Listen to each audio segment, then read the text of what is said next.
की स्पष्टवादिता बहुत जबरदस्त है। आप लोगों को पता, अभी ये तो भगभग बात कर रहे थे, पर आपने किसी को कुर्ते के ऊपर जनेऊ पहने देखा है?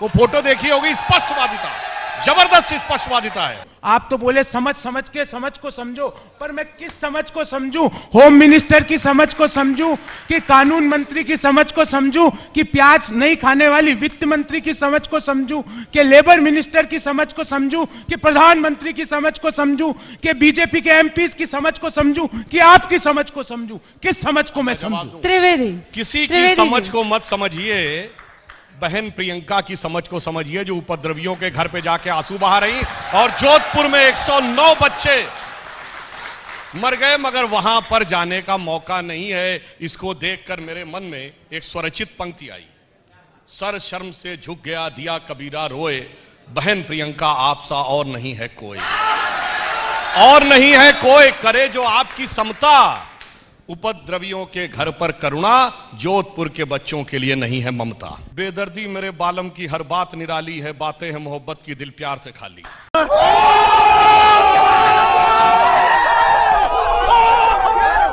उत्पीड़न की बात कई लोगों ने करी, माननीय गृह मंत्री ने करी, माननीय प्रधानमंत्री ने करी। इस एक्ट में धार्मिक उत्पीड़न शब्द कहां है? बस अब ये सवाल पूछने दीजिए ना मुझे। बताइए आप। अरे तो मुझे सवाल पूछने दीजिए ना। सुधांशु जी, कहां आप क्या बांग्लादेश छोड़ आए, पाकिस्तान छोड़ आए? देखिए, इनको धार्मिक उत्पीड़न नजर नहीं आता है। मैं पूछना चाहता हूं, हमारी सरकार को छोड़ दीजिए, मनमोहन सिंह सरकार का आखिरी साल का ऑफिशियल स्टेटमेंट है कि पाकिस्तान से आए हुए 1,14,000 हिंदुओं ने नागरिकता की दरखास्त दी है। बताइए कितने मुसलमानों ने दी है, कितने अहमदियों ने दी है, कितने मुहाजिरों ने दी है, कितने शियाओं ने दी है? जो बेचारा दुखियारा मांग रहा उसे दे नहीं रहे, और जो मांग ही नहीं रहा उसके लिए सड़क जला रहे हैं। जवाब चाहिए मुझे। अब मैं एक और बात कहता हूं, अब सुनिए एक और बात। इनको कहने के लिए प्रताड़ना दिखाई नहीं पड़ती, तो तरुण गोगोई ने क्यों कहा था प्रताड़ना हो रही है? प्रताड़ना समझने के लिए इनको लिखा हुआ चाहिए एक्ट में, रीजंस एग्जीक्यूटिव ऑर्डर्स और स्टैट्यूज में लिखे जाते हैं। उसके लिए तो मैं यही कहना चाहूंगा उन पाकिस्तान से आए हुए शरणार्थियों के लिए जो ये लोग सवाल पूछ रहे हैं कि बहुत जुदा है इस दर्द की कैफियत मेरी, इधर मेरे दर्द की इंतहा नहीं हो, तू कहता जख्म दिखता नहीं। And his name is John C.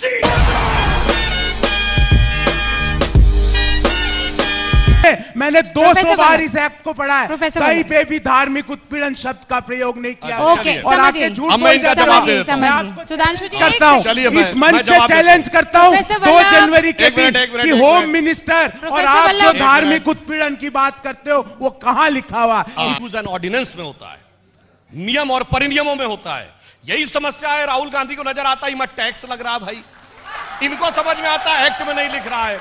और जिसे कहते हैं संग दिली की हद तो यह है कि अगर कोई भारत में बैठ के कहे कि वो 22.9% से 3% पे आ गए, उसके बाद उसको कागज का सबूत चाहिए कि प्रोसिक्यूशन हो रहा है, मगर मुस्लिम वर्ड जो नहीं लिखा है उसके लिए छाती पीट रहे हैं।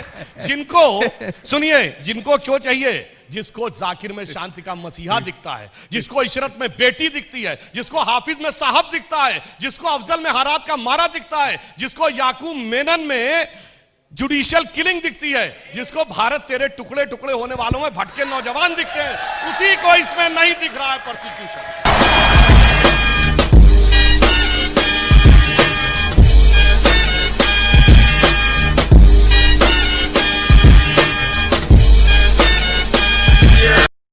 आंकड़ा देते हैं कि 1951 में ये थे। अरे 1951 में बांग्लादेश पाकिस्तान का भाग था, वहां पे 25% नॉन मुस्लिम थे। झूठ बोल के कर तक निकलोगे। और आपको एक आंकड़ा बता रहा हूं, आंकड़ा भी सुन लीजिए।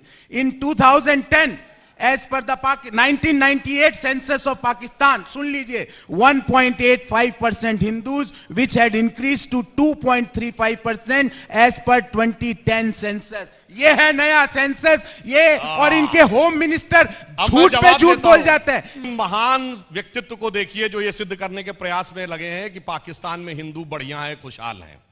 हाथ कंगन को आरसी क्या, पढ़े लिखे को फारसी क्या। अब मैं फैक्ट बता रहा हूं। अरे भाई 51 का डाटा मत देखो भाई, 41 की सेंसस देखो। वेस्ट पाकिस्तान में 12.9%, आजादी से पहले सिखों की और हिंदुओं की 75% आबादी थी लाहौर में, और वो 51 में खत्म हो गई, आसमान खा गया, जमीन निकल गई। 51 में 1.6 पे आ गए।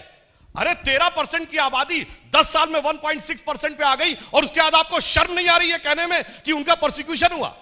और आइए ईस्ट पाकिस्तान में, ईस्ट पाकिस्तान में हमने तो नहीं कहा प्रोसिक्यूशन हो रहा, इंदिरा गांधी ने कहा था प्रोसिक्यूशन हो रहा है। पूरी दुनिया में घूमी थी, अर्थव्यवस्था की बात कर रहे हैं। पुराने लोग बैठे हैं, याद होगा 5 पैसे का टिकट लगा था, जिसको बांग्लादेश का टिकट कहते थे।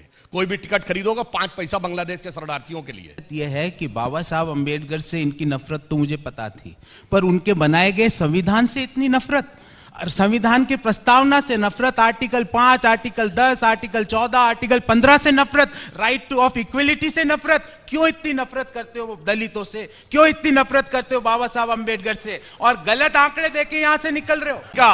बाबा साहब अंबेडकर की आत्मा की बात, अरे जो वहां से मांग रहे हैं उसमें 80 से 90% दलित हैं, और बाबा साहब अंबेडकर की बात ये करते हैं। बाबा साहब अंबेडकर को चुनाव हराने के लिए नेहरू जी खुद गए प्रचार करने के लिए। जब नेहरू जी की कैबिनेट से इस्तीफा दिया, मैं आप सबसे अनुरोध करूंगा, जाइए इंटरनेट पे अवेलेबल है बाबा साहब अंबेडकर का वह इस संसद में दिया गया भाषण, सुनिए क्या क्या इन लोगों ने उनके साथ किया। और बाबा साहब अंबेडकर ने संविधान बनाया तो उन्होंने लिखा था प्रीएम्बल ऑफ द कॉन्स्टिट्यूशन, संविधान की प्रस्तावना संविधान की आत्मा है। उस आत्मा में सेकुलर सोशलिस्ट वर्ड नहीं था, यह बाबा साहब अंबेडकर का वक्तव्य नहीं था।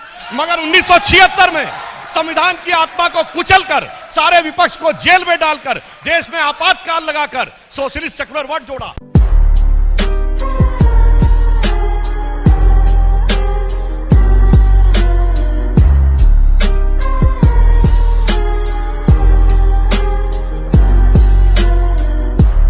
उन्होंने एक बात कही कि बाबा साहब अंबेडकर ने आर्टिकल 14-15 में लिखा था कि सब लोग बराबर हैं और कोई डिस्क्रिमिनेशन नहीं होगा, यही बोला ना इन्होंने।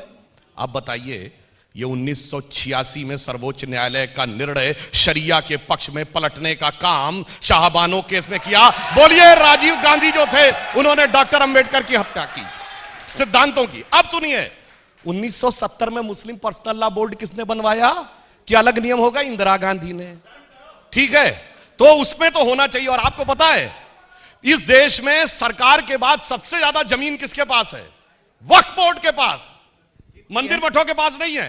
कारण वक्फ बोर्ड को प्रोटेक्शन प्राप्त है, तो वहां पर तो स्पेशल प्रावधान होना चाहिए। तब डॉक्टर अंबेडकर का 15वां आर्टिकल भूल जाते हैं, और मनमोहन सिंह 2007 में कहते हैं मुस्लिम should have first right over the national resources of India. तब डॉक्टर अंबेडकर को भूल जाते हैं। कांग्रेस कहती है मुस्लिमों को आरक्षण देंगे, आंध्र प्रदेश में भी, कर्नाटक में भी, तब डॉक्टर अंबेडकर को भूल जाते हैं। और अब जब पाकिस्तानी मुस्लिमों को बसाने की बात आए तो अंबेडकर याद आते हैं।